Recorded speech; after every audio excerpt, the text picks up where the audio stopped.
kanyang pinalaki ang kanyang anak. Dahil mabuti siyang tao, lumakiring mabuti, magalang, at mapagmahal ang kanyang anak. Lubhang mahirap ang mag-ina, at umaasa lamang sa biyaya ng Diyos sa araw-araw. Dumating ang panahon ng tag-init, at dahil sa matinding sikat ay natuyo ang lahat ng balon at ilog sa bayan. Wala nang mainom ang mga tao, kaya sila ay nagkasakit at namatay dahil sa ulan.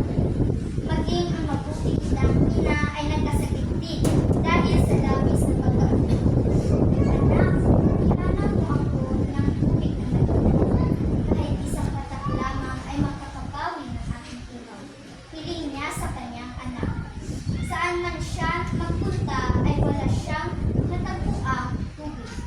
Tanging lagim at lungkot ang sumalubong sa kanya sa bawat buwan ng kanyang puntahan.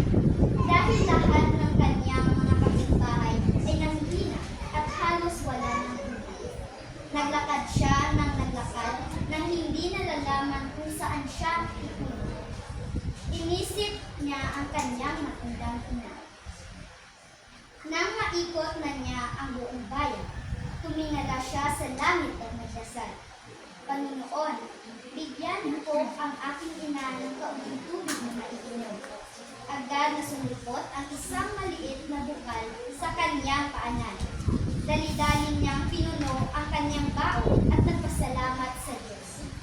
Habang nagmamadali siya makarating sa bahay, ay may nakasalubong siyang matandang lalaki. Anak, pagmamakaawa nito, bigyan mo ako ng kahit isang patak lamang ng tubig dahil nauuwang ako. Naisip ng bata ang kanyang ina, subalit nahabag siya sa kalagayan ng matandang lalaki sa kanyang harapan. Binigyan niya ito ng kaunting tubig at muling nagbalik ang buhay at lakas sa katawan nito. Namangha ang bata sa kanyang nakita. Tumakbo siya pauwi, subalit nadapa siya sa isang bato. Nabasag ang hawak niyang bao at naglakad ang mga munting piraso nito sa lupa. Agad natuyo ang tubig na kanyang dala. Napaiyak ang bata sa nangyari. Muli siyang tumingala sa langit at nagdasal. Panginoon, bigyan ninyo ko ang aking ina ng kaunting tubig na maiinom. Agad na sumulpot ang isang maliit na bukal sa kanyang paanan. Nang tumingala siya sa langit upang magpasalamat, nakita niya na umakyat sa langit ang mga piraso na nabasag, nabao at naging bituin. Bumuo ang mga bituin na kubis-bao sa langit. Laking tuwa ng bata sa kanyang nakita at tinawag niya ang kanyang mga kapitbahay upang sumalok ng tubig mula sa bukal.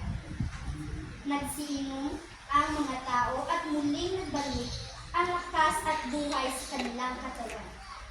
Kumuha ng tubig ang bata at umuwi sa kanilang bahay. Pinainom niya ang tubig sa kanyang ina at agad itong lumakas. Nagpasalamat ang matandang babae sa kanyang anak dahil sa kabutihan at pag-aarba nito.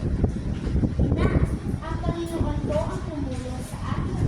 Siya ang nagbigay ng tubig sa atin. At mula noon, gabi-gabi ay tumitingin ang mag-ina sa langit. Kapag nakikita nila ang mga bituin, ay tila bumubuo ng isang bao. Naalala nila ang pagtulong ng Panginoon sa kanila.